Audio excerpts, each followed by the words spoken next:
right, what's going on, you guys? Nick here with Nick Strength and Power. I've got a couple of interesting stories for you guys today. The first story that I've got for you guys today, I want to talk about Nick Walker and the recent physique updates that he posted. The first of which being this side chest here with the caption, "I don't take my off seasons lightly." Now, the reason why I wanted to talk about these and the couple other physique updates that he posted after it is because the Arnold Classic is obviously right around the corner. And Nick Walker just won the Arnold Classic this past year in 2021. The 2022 Arnold Classic in March is rapidly approaching. We now have the competitor list with three former Arnold Classic champions in that lineup: Cedric, Brandon, and William Bonac.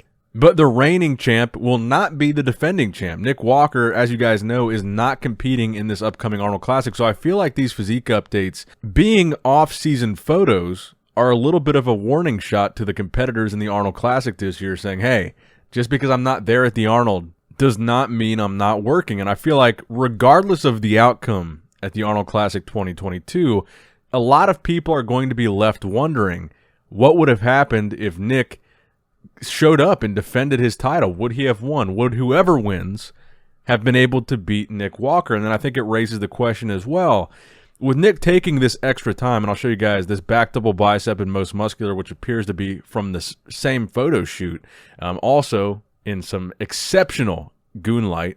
But I think this raises the question, if Nick is looking this good in the offseason, to be completely honest, I think he looks better than some of the competitors that are going to be competing at the Arnold. Based on the physique updates that they've posted so far, he looks like he's in better shape than some of them, and he's not even competing until the Olympia. So the question is, if Nick takes all this time in the offseason to focus on improving, to focus on bettering himself the next time he steps on stage, which will be at the 2022 Olympia. He just took 5th at this year's Olympia without the distraction and the stress of the Arnold.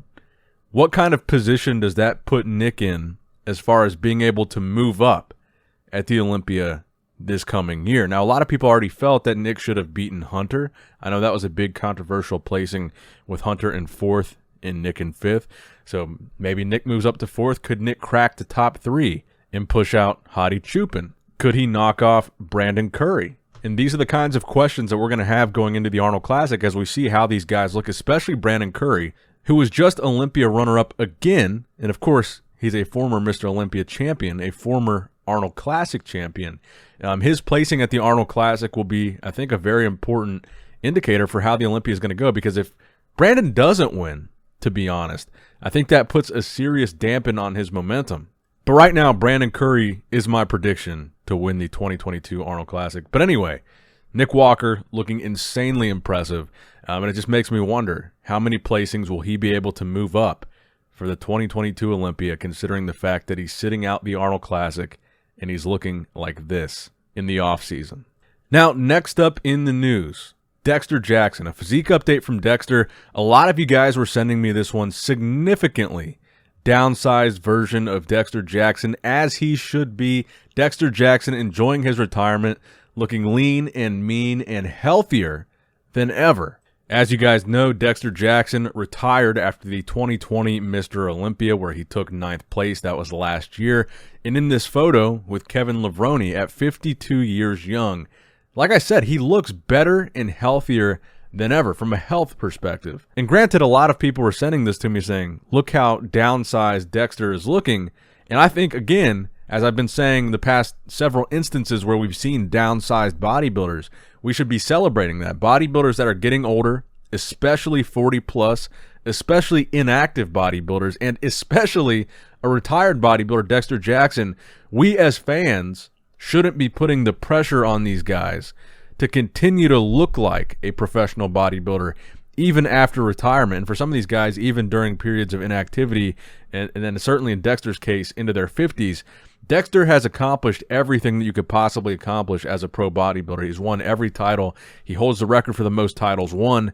Not Olympia titles, but titles in general. He's the winningest bodybuilder of all time. He has nothing left to prove.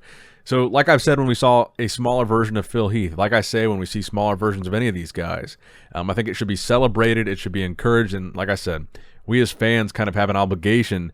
We want to see these guys healthier. We hate when we see these stories of bodybuilders having health complications, or even worst case scenario, bodybuilders passing away.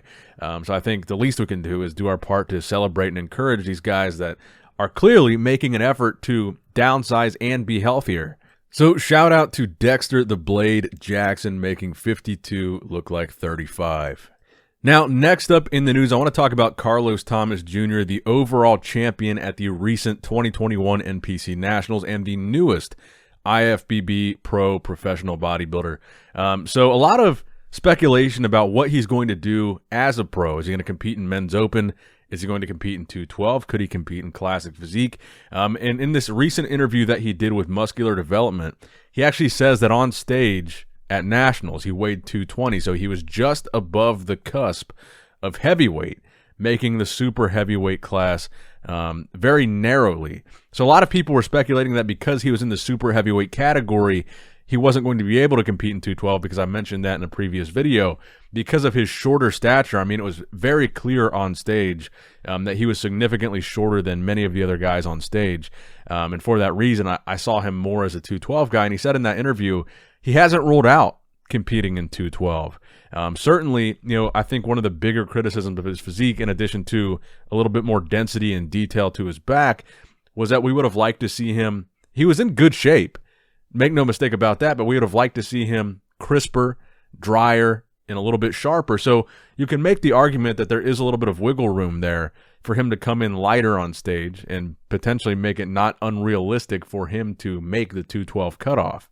So Carlos said in that MD interview, he says he believes that his physique has a look of an open pro. And then he says, I don't see myself quite making 212, but I'll see. I'll see if it shakes out that way. If my body goes the direction of 212, say the first 2 years or so, then so be it.